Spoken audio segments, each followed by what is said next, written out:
We're sponsored by Domino's. We have a pizza sponsor. We love pizza.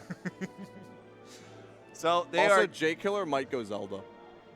No shot. Yeah, I was gonna bring this up. I think if Jkiller and BINGHI Puff do and very Zelda. well, Jkiller man. is one of the prominent Zelda players in Tri-State, which is really brave nowadays because not a lot of people give. No, it's not. Okay, it's Zelda going to be back. Puff and Game & Watch. Starting with Game 1, our first set of doubles here in pools.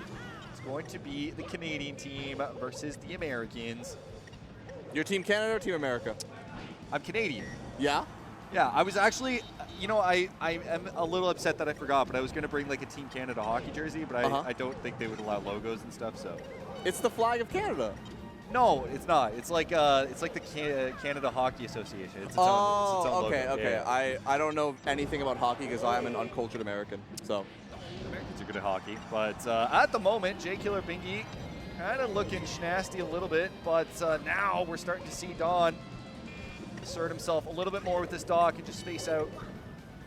I'm loving Don's use of dash attack. Like, if you see, he's using dash attack to cover space that Falcon can't, like, behind Falcon, and also use it earlier in the stock to save Falcon, because Falcon's recovery isn't the greatest if he, you know, has to deal with a Puff and a Game & Watch on stage. I'm wondering, like, I think in this dub set, I'm not seeing as many pills as I think there would be. Especially, I think a lot of it just comes down to Doc really not having the movement to use pills effectively. Yeah. But look at Game & Watch just holding down the stage with the fair, not allowing for any movement. Yeah, I think this Dr. Mario is definitely a WM1 dog as opposed to a pill camp dog. Yeah. He likes holding forward. I love it. Throwing out That's arrows. my dog. It's great. It's getting closer and closer between these two. And at the moment, just a stock lead. Ferocious need to send Puff off stage. This is what I really like seeing in teams, especially against Puff and Samus, because when Puff is off stage, it takes a while. She's pretty slow in the air. She can make it back. So the two people on stage will just combo the one person on stage as Puff is floating back, and they just did it and killed BINGHI. Yeah. And I feel like some teams, especially at lower levels, no disrespect to any of these players, not at like the highest level of teams, they will kind of focus on trying to edge guard Puff when you can't really do that. Yeah. Now we're starting to see blue team. They were even trying to, you can see that both Dawn and WTF were held under the platform, and Game & Watch was using his down air and just trying to poke while the Puff and Fair just kept him locked in. But at this point, once Dawn and WTF were able to break out, they're able to take as many stocks as they need. And the invisible ceiling too, helping out and not letting Game & Watch recover. What a crazy nail! Going down for the nair, so deep. It's such a huge hitbox. Now we have a relatively even game if Puff can get this edge guard.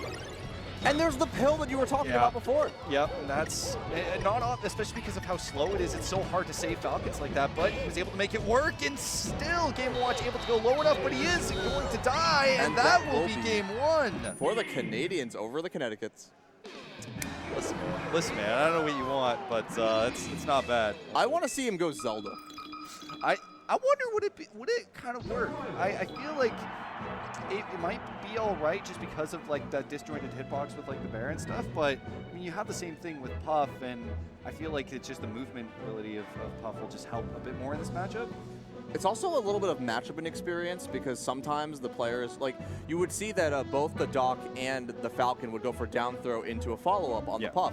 And they might not know their, rather, I would be willing to bet they don't know their percents or how to follow up on Zelda because no one plays Zelda. That's true.